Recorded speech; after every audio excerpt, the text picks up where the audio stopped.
Saya ini berpengalaman memimpin Komisi 7 di DPR, juga pernah menjadi anggota Komisi 10. Nah, kebijakan-kebijakan menteri ini sering sekali gampang berubah, apalagi kalau sudah ganti menteri. Nah, saya berharap kebijakan ini bisa panjang kalau yang ini.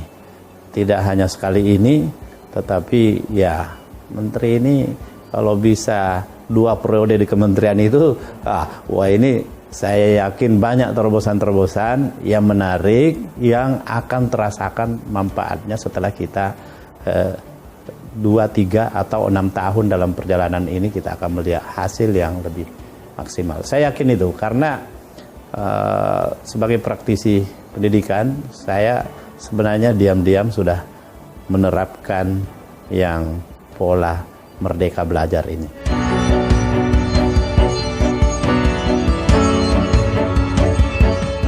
Saya merasakan bahwa kebijakan yang dibuat ini adalah sesuatu yang sebenarnya secara diam-diam banyak perguruan swasta yang sudah melakukannya. Meskipun tidak mendapatkan apresiasi dari kementerian. Karena itu kami yang selama ini yang sudah terlibat sebagai praktisi pendidikan, kami merasakan betul bahwa dikagetkan tetapi sangat senang dengan ini, karena ini sebuah kebijakan yang tidak hanya menguntungkan bagi siswa tapi juga guru dan praktisi pendidikan.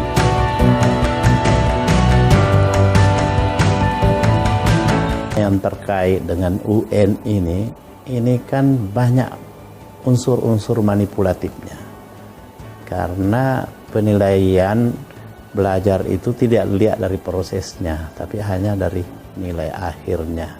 Sehingga seorang guru itu selalu ingin nilai berhasil dalam melakukan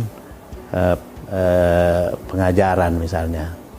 Karena itu dia selalu melakukan manipulasi, berusaha untuk supaya sekolah yang dikelolanya itu menghasilkan lulusan dengan nilai ujian yang kalau bisa 100% misalnya lulus. Sementara kalau ini ditiadakan, maka penilaian terhadap siswa ini bukan berada di ujung, tetapi melalui proses-proses itu terjadi penilaian terhadap anak itu.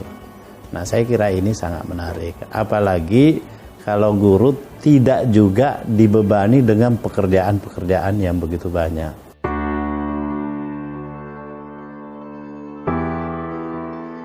Memang 1-2 kebijakan tidak bisa kita serta-merta bisa melihat hasilnya kan.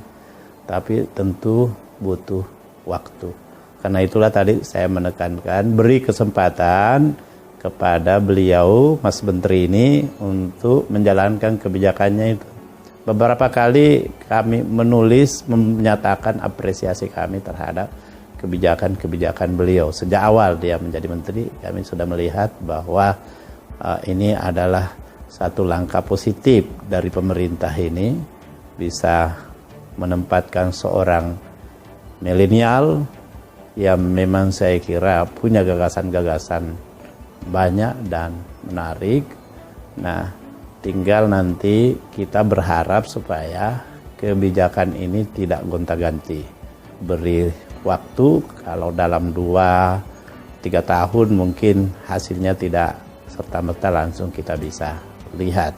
Tetapi sesungguhnya saya kira kalau sekarang berkeliling ke sekolah-sekolah, ke kampus-kampus, saya yakin mahasiswa-mahasiswa, siswa-siswa, dan juga banyak guru-guru yang pasti memberikan apresiasi.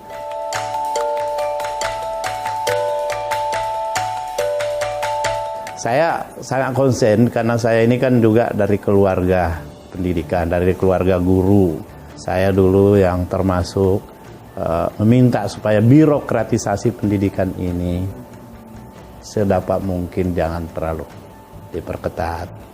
dana BOS seperti salah satu contohnya itu, ya boleh saja ada pemantauan, tetapi saya kira dengan kebijakan seperti ini yang memberikan pengelolaan kepada sekolah itu secara fleksibel, itu pasti akan lebih bagus. Dan kita ini guru, penyelenggara pendidikan juga ingin mendapatkan kepercayaan. Kalau diberi kepercayaan, saya kira dia tidak akan sia-siakan. Dia akan menunjukkan yang terbaik dari mereka itu.